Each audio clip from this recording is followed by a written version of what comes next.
ഞാൻ പ്രസന്ന. ഞാൻ MBBS ചെയ്യുന്നു. സർ, അനാവശ്യമായി മൃഗങ്ങളെ വധിക്കൽ തെറ്റാണെന്ന് താങ്കൾ പറഞ്ഞുവല്ലോ. ഇന്ന് സസ്യഭോജി ആയിക്കൊണ്ട് ആരോഗ്യകരമായ ജീവിതം നയിക്കാൻ മനുഷ്യന് സാധിക്കും. രുചിമുകുളങ്ങളെ സന്തോഷിപ്പിക്കാൻ വേണ്ടി മൃഗങ്ങളെ വധിക്കാൻ പറ്റുമോ? സഹോദരൻ പ്രസന്ന ചോദിച്ചത് വളരെ നല്ലൊരു ചോദ്യമാണ്. വിഷയവുമായി ബന്ധമുള്ള വളരെ പ്രധാനപ്പെട്ട ചോദ്യമാണ്. ഭക്ഷണത്തിന് വേണ്ടിയല്ലാതെ മൃഗങ്ങളെ കൊല്ലരുതെന്ന അള്ളാഹുവിന്റെ കൽപ്പന ഞാൻ പറഞ്ഞു. ഉന്നം വെക്കാൻ പറ്റില്ലെന്നും പറഞ്ഞു. പിന്നെ എന്തിനാണ് മൃഗങ്ങളെ കൊല്ലുന്നത്? അദ്ദേഹത്തിന്റെ അഭിപ്രായത്തിൽ അതില്ലാതെ തന്നെ ആരോഗ്യമായി ജീവിക്കാം. പിന്നെ എന്തിനാണ് രുചിക്ക് വേണ്ടി മാത്രം മൃഗങ്ങളെ കൊല്ലുന്നത്? സഹോദര, ഒന്നാമത്തെ പോയിന്റ്, ഒരാൾക്ക് സസ്യഭോജിയായിട്ട് നല്ല മുസ്ലിം ആവാൻ സാധിക്കും. നിർബന്ധമായും സസ്യേതര ആഹാരം കഴിക്കണമെന്ന് ഖുർആനിലോ ഹദീസിലോ ഇല്ല. സസ്യഭോജിയായി താങ്കൾക്ക് നല്ലൊരു മുസ്ലിം ആവാം.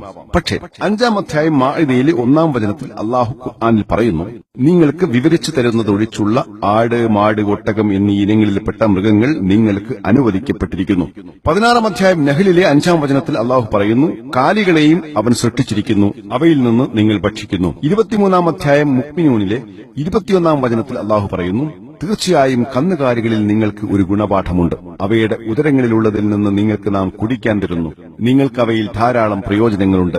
അവയിൽ നിന്ന് നിങ്ങൾ ഭക്ഷിക്കുകയും ചെയ്യുന്നു. സ്രഷ്ടാവായ അള്ളാഹു ഇവയെ തിന്നാൻ അനുമതി നൽകുമ്പോൾ നാം എന്തിനു തിന്നാതിരിക്കുന്നു? താങ്കളുടെ പ്രസ്താവനയിലേക്ക് വരാം. താങ്കൾ ഒരു MBBS വിദ്യാർത്ഥി. ഞാനും ഒരു മെഡിക്കൽ ഡോക്ടറാണ്. ഞാൻ MBBS പാസ്സായിട്ടുണ്ട്. ഒരു MBBS വിദ്യാർത്ഥിയായതുകൊണ്ട് താങ്കൾക്കറിയാം, ചില അമിനോ ആസിഡുകൾ നമ്മുടെ ശരീരത്തിൽ ഉൽപ്പാദിപ്പിക്കുന്നില്ല. അവ പുറമെ നിന്നുള്ള ഭക്ഷണത്തിൽ നിന്ന് ലഭിക്കണം.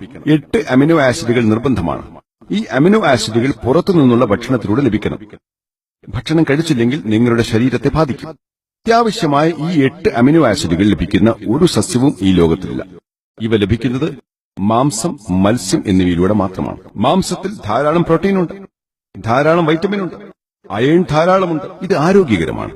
പക്ഷേ സസ്യാഹാരം കഴിച്ചും ആരോഗ്യത്തോടെ ജീവിക്കാം. നല്ല ഭക്ഷണം കഴിച്ച് പരിശോധനകൾ നടത്തി ആരോഗ്യത്തോടെ ജീവിക്കാം. ഇല്ല എന്ന് ഞാൻ പറയുന്നില്ല. പക്ഷെ ആരോഗ്യകരമായ ഭക്ഷണം എന്തിനൊഴിവാക്കണം? ജനങ്ങൾ പറയുന്നത് അത് മൃഗത്തെ മുറിവാക്കലാണെന്നാണ്. ഞാൻ അതിലേക്ക് പിന്നെ വരാം. പല്ലുകളെ വിശകലനം ചെയ്താൽ ആട്, പശു തുടങ്ങിയ സസ്യാഹാരം കഴിക്കുന്നവയ്ക്ക് പരന്ന പല്ലുകളാണുള്ളത്. അവ സസ്യഭോജിയാണ്. അവ ഒരിക്കലും മാംസാഹാരം കഴിക്കില്ല. മാംസാഹാരികളായ പുലി, കടുവ, സിംഹം പോലെയുള്ളവയ്ക്ക് തേറ്റപ്പല്ലുകളുണ്ട്. അവ മാംസാഹാരം മാത്രമേ കഴിക്കാറുള്ളൂ, സസ്യം കഴിക്കാറില്ല. മനുഷ്യന്റെ പല്ലുകളെ വിശകലനം ചെയ്താൽ പോയിട്ട് കണ്ണാടിയിൽ നോക്കൂ. ദൈവം നമുക്ക് കൂർത്ത പല്ലുകളും പരന്ന പല്ലുകളും തന്നിട്ടുണ്ട്. നമ്മൾ സസ്യാഹാരം മാത്രമേ കഴിക്കാൻ പാടുള്ളൂവെങ്കിൽ ദൈവം എന്തിനാണ് ഈ കൂർത്ത പല്ലുകൾ നൽകിയത്? താങ്കൾ ഒരു മെഡിക്കൽ വിദ്യാർത്ഥിയാണ്. കൂർത്ത പല്ലുകൾ മാംസാഹാരം കഴിക്കാനുള്ളതാണ്. ദൈവം മാംസാഹാരം അനുവദിച്ചു എന്നതിന് തെളിവാണ്. അതിലുപരി ആട്, പശു തുടങ്ങിയ സസ്യാഹാരികളുടെ ദഹന വ്യവസ്ഥയിൽ മാംസം ഒരിക്കലും ദഹിക്കില്ല. സസ്യാഹാരം മാത്രമേ ദഹിക്കുകയുള്ളൂ. മാംസാഹാരികളായ സിംഹം, കടുവ, പുലി എന്നിവയ്ക്ക് മാംസം മാത്രമേ ദഹിക്കുകയുള്ളൂ. സസ്യാഹാരം ദഹിക്കുകയില്ല.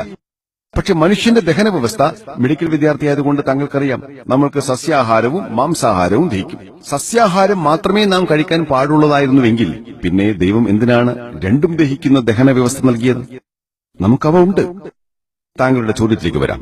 ഹൈന്ദവ വേദഗ്രന്ഥങ്ങൾ മാംസാഹാരം അനുവദിക്കുന്നില്ല എന്ന തെറ്റിദ്ധാരണ ഹിന്ദുക്കൾക്കിടയിലുണ്ട്. ഞാൻ ഖുർആൻ ഉദ്ധരിച്ചു. സഹോദര, ഹൈന്ദവ വേദഗ്രന്ഥങ്ങൾ വായിച്ചാൽ കാണാം, മനുസ്മൃതി 5-ാം അധ്യായം 30-31 വചനങ്ങളിൽ പറയുന്നു, അനുവദിക്കപ്പെട്ട മൃഗങ്ങളുടെ ഭക്ഷണം കഴിച്ചാൽ അത് പാപമല്ല. ദൈവം ചില മൃഗങ്ങളെ തിന്നാനും ചിലതിനെ തിന്നപ്പെടാനും വേണ്ടി സൃഷ്ടിച്ചവയാണ്.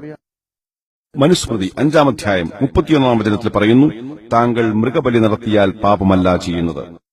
മനുസ്മൃതി 5-ാം അധ്യായം 39-40 വചനങ്ങളിൽ പറയുന്നു, ദൈവം ചില മൃഗങ്ങളെ ബലിയർപ്പിക്കപ്പെടാൻ വേണ്ടി സൃഷ്ടിച്ചിട്ടുണ്ട്. മൃഗബലി നടത്തിയാൽ അത് കൊലപാതകമല്ല. മനുസ്മൃതി 5-ാം അധ്യായം 41-42 വചനങ്ങളിൽ പറയുന്നു, അറിവുള്ള ബ്രാഹ്മണൻ ബലിയർപ്പിച്ചാൽ മൃഗവും ബ്രാഹ്മണനും സ്വർഗ്ഗത്തിൽ പോവും. ഋഗ്വേദം 10-ാം പുസ്തകം 27-ാം ഗീതം 2-ാം മന്ത്രത്തിൽ പറയുന്നു, ഞാൻ നടക്കാൻ പോവുകയാണ്, തിരിച്ചു വരുമ്പോഴേക്കും വലിയ കാളയെ തയ്യാറാക്കുക. ഋഗ്വേദം 10-ാം പുസ്തകം 28-ാം ഗീതം 40-ാം മന്ത്രത്തിൽ പറയുന്നു, ഇന്ദ്ര പറയുന്നു, എനിക്ക് തിന്നാൻ കാളയെ തയ്യാറാക്കുക. മഹാഭാരതം അനുശാസൻ പർവം 88-ാം അധ്യായത്തിൽ പറയുന്നു ഇതുതന്നെ. മനുസ്മൃതി 3-ാം അധ്യായം 266-277 വചനങ്ങളിൽ പറയുന്നുണ്ട്, യുധിഷ്ഠിരൻ ഭീഷ്മരോട് പൂജയിൽ പൂർവികർക്ക് വേണ്ടി ഞാൻ എന്താണ് ബലി നൽകേണ്ടതെന്ന് ചോദിച്ചു. ഭീഷ്മൻ മറുപടി പറഞ്ഞു, പച്ചക്കറികൾ ബലി നൽകിയാൽ പൂർവികർ 1 മാസത്തേക്ക് സംതൃപ്തരാകും. മത്സ്യം നൽകിയാൽ 2 മാസത്തേക്ക് സംതൃപ്തരാകും. മാംസം നൽകിയാൽ 3 മാസത്തേക്ക് സംതൃപ്തരാകും. മൊയിലിനെ ബലി നൽകിയാൽ 4 മാസത്തേക്ക് സംതൃപ്തരാകും. ആട്ടുകച്ച് നൽകിയാൽ 5 മാസത്തേക്ക് സംതൃപ്തരാകും. ചിക്കൻ നൽകിയാൽ 6 മാസത്തേക്ക് സംതൃപ്തരാകും. മാനിനെ നൽകിയാൽ 7 മാസത്തേക്ക് സംതൃപ്തരാകും. പക്ഷികളെ നൽകിയാൽ 8 മാസത്തേക്ക് സംതൃപ്തരാകും. ഇത് തുടർന്നുകൊണ്ട് പറയുന്നു, പോത്തിനെ ബലി നൽകിയാൽ 11 മാസത്തേക്ക് സംതൃപ്തരാകും. പശുവിനെ ബലി നൽകിയാൽ 12 മാസത്തേക്ക് സംതൃപ്തരാകും.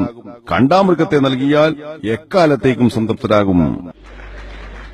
ഹൈന്ദവ വേദപ്രകാരം മാംസമടക്കമുള്ള സസ്യേതരാഹാരം കഴിക്കാൻ അനുവാദം നൽകുന്നുണ്ട്. ഇത് എന്റെ വക പറഞ്ഞതല്ല, എല്ലാ റെഫറൻസും പറഞ്ഞിട്ടുണ്ട്. താങ്കൾക്ക് പരിശോധിക്കാം, അത് വളരെ കൃത്യമാണ്. ഇനി അതിന്റെ യുക്തിയുടെ വീക്ഷണത്തിലേക്ക് വരാം. എന്തിന് മനുഷ്യർ മൃഗങ്ങളെ കൊല്ലണം? സസ്യാഹാരം മാത്രം കഴിച്ച് ജീവിക്കാമെന്നിരിക്കെ ജനങ്ങൾ പറയുന്ന മറുപടി ഇതാണ്: മൃഗങ്ങളെ കൊല്ലൽ വലിയ പാപമാണ്, സസ്യത്തെ നശിപ്പിക്കൽ ചെറിയ പാപമാണ്, കാരണം സസ്യങ്ങൾക്ക് ജീവനില്ല. ഇതാണ് അവരുടെ യുക്തി. നേരത്തെ ഹിന്ദു സന്യാസിമാരും തന്ത്രിമാരും മാംസാഹാരം കഴിക്കാറുണ്ടായിരുന്നു. പിന്നീട് ജൈനമത സ്വാധീനത്തിൽ അവരുടെ അഹിംസാ തത്വപ്രകാരം ജീവനില്ലാത്ത സസ്യത്തെ തിന്നലാണ് ജീവനുള്ള മൃഗത്തെ തിന്നുന്നതിനേക്കാൾ താരതമ്യേന പാപം കുറവ്. സസ്യങ്ങൾക്ക് ജീവനുണ്ടെന്ന് ഇന്ന് എനിക്കും നിങ്ങൾക്കും അറിയാം. അപ്പോൾ അവർ വേറെ യുക്തി പറയും: അതേ സാക്കിർ, സസ്യങ്ങൾക്ക് ജീവനുണ്ടെന്ന് ഞങ്ങൾ അംഗീകരിക്കുന്നു, പക്ഷേ സസ്യങ്ങൾക്ക് വേദന അനുഭവപ്പെടില്ല. മൃഗങ്ങളെ കൊല്ലുന്നതിനേക്കാൾ ചെറിയ പാപമാണ് സസ്യങ്ങളെ കൊല്ലൽ. ഇന്ന് ശാസ്ത്രം പുരോഗമിച്ച് സസ്യങ്ങൾക്കും വേദന അനുഭവപ്പെടുന്നുണ്ടെന്ന് പറയുന്നു. സസ്യങ്ങൾക്ക് നാഡീവ്യവസ്ഥയുണ്ട്, അവയ്ക്ക് വേദന അനുഭവപ്പെടും, അവ കരയും, അവ സന്തോഷിക്കും, അവർ ദുഃഖിക്കും. പക്ഷെ സസ്യങ്ങളുടെ കരച്ചിൽ മനുഷ്യന് കേൾക്കാൻ സാധിക്കില്ല. കാരണം മനുഷ്യന് സെക്കൻഡിൽ 20,000-നും 20,000-നും ഇടയിൽ ഫ്രീക്വൻസിയുള്ള ശബ്ദം മാത്രമേ കേൾക്കാൻ സാധിക്കൂ. അതിന് മുകളിലോ താഴെയോ ഉള്ളത് കേൾക്കാൻ സാധിക്കില്ല. നായയുടെ കേൾവിശക്തിയെക്കുറിച്ച് നിങ്ങൾക്കറിയാമായിരിക്കും. നായയ്ക്ക് ഒരു സെക്കൻഡിൽ 40,000 ഫ്രീക്വൻസിയിൽ ഉള്ളത് വരെ കേൾക്കാം. മനുഷ്യനേക്കാൾ 20,000 ഫ്രീക്വൻസി അധികമുള്ള ശബ്ദവും 40,000 ഫ്രീക്വൻസിയിൽ കുറവുള്ള ശബ്ദവും കേൾക്കാം. മനുഷ്യന് കേൾക്കാത്തത് നായയ്ക്ക് കേൾക്കാൻ സാധിക്കും. സസ്യങ്ങൾ കരയുന്നുണ്ടെങ്കിലും നമുക്കത് കേൾക്കുവാൻ സാധിക്കില്ല. നമുക്ക് കേൾക്കാത്തതുകൊണ്ട് അവയെ പീഡിപ്പിക്കാമെന്ന് അർത്ഥമില്ല. ഒരാൾ എന്നോട് വാദിക്കുകയാണ്: സാക്കിർ, സസ്യങ്ങൾക്ക് ജീവനുണ്ടെന്നും വേദനയുണ്ടെന്നും ഞാൻ അംഗീകരിക്കുന്നു. സസ്യങ്ങൾക്ക് 2-3 ഇന്ദ്രിയങ്ങളേ ഉള്ളൂ, മൃഗങ്ങൾക്ക് 5 ഇന്ദ്രിയങ്ങളുണ്ട്. അപ്പോൾ മൃഗങ്ങളെ കൊല്ലുന്നതിനേക്കാൾ പാപം കുറവാണ് സസ്യങ്ങളെ കൊന്നാൽ. ശരി, വാദത്തിന് വേണ്ടി ഞാൻ അംഗീകരിക്കുന്നു. സസ്യങ്ങൾക്ക് 3 ഇന്ദ്രിയങ്ങളേ ഉള്ളൂ, മൃഗങ്ങൾക്ക് 5 ഇന്ദ്രിയങ്ങളുണ്ട്. താങ്കൾക്കൊരു സഹോദരനുണ്ടെന്ന് വിചാരിക്കുക. ബധിരനും മൂകനുമായിട്ടാണ് അവൻ ജനിച്ചത്. 2 ഇന്ദ്രിയങ്ങൾ കുറവാണ്, സംസാരിക്കാനും കേൾക്കാനും സാധിക്കില്ല. അവൻ വലുതായപ്പോൾ ഒരാൾ വന്ന് അവനെ വധിച്ചു. എന്നിട്ട് കോടതിയിൽ ജഡ്ജിയോട് പറയുന്നു: എന്റെ സഹോദരന്റെ ഘാതകന് കുറഞ്ഞ ശിക്ഷ നൽകിയാൽ മതി, കാരണം എന്റെ സഹോദരന് 2 ഇന്ദ്രിയങ്ങൾ കുറവായിരുന്നു. പരമാവധി ശിക്ഷ നൽകണമെന്നാണ് താങ്കൾ പറയുക. അവനൊരു പാപവും ചെയ്യാത്തവനായിരുന്നു, എന്നിട്ടും അവൻ എന്റെ സഹോദരനെ കൊന്നു. ഇസ്ലാം ഇതുപോലെ 2 ഇന്ദ്രിയം 3 ഇന്ദ്രിയം എന്ന യുക്തിയല്ല പറയുന്നത്. 2-ാം അധ്യായം ബഖറയിലെ 168-ാം വചനത്തിൽ അള്ളാഹു പറയുന്നു: ഞാൻ നിങ്ങൾക്ക് നൽകിയ നല്ലതിൽ നിന്ന് നിങ്ങൾ ഭക്ഷിക്കുക. എന്താണോ നല്ലത് അത് തിന്നാം, എന്താണോ ചീത്ത അത് തിന്നാൻ പാടില്ല. കാലികളുടെ ആയുസ് വളരെ കുറവാണ്. അവയെ കൊല്ലരുതെന്ന വാദം വിശകലനം ചെയ്താൽ അവ വേഗത്തിൽ പുനരുൽപാദനം നടത്തുന്നു. ഭക്ഷണത്തിനു വേണ്ടി കാലികളെ കൊന്നില്ലെങ്കിൽ കാലികളെ കൊണ്ട് പ്രയാസമാകും. പശുക്കളും ആടുകളും അതിവേഗം പുനരുൽപാദനം നടത്തുന്നു. ഒരു ഇന്ത്യക്കാരന് സസ്യേതര ആഹാരം വേണ്ട എങ്കിൽ ഒരു പ്രയാസവുമില്ല, മാംസാഹാരം വേണ്ട, ഒരു പ്രശ്നവുമില്ല. വ്യക്തിപരമായി ഞാൻ സന്തുഷ്ടനാവും. കാരണം എല്ലാ ഹിന്ദുക്കളും എല്ലാ ഇന്ത്യക്കാരും മാംസം തിന്നു തുടങ്ങിയാൽ അതിന്റെ വില വർദ്ധിക്കും.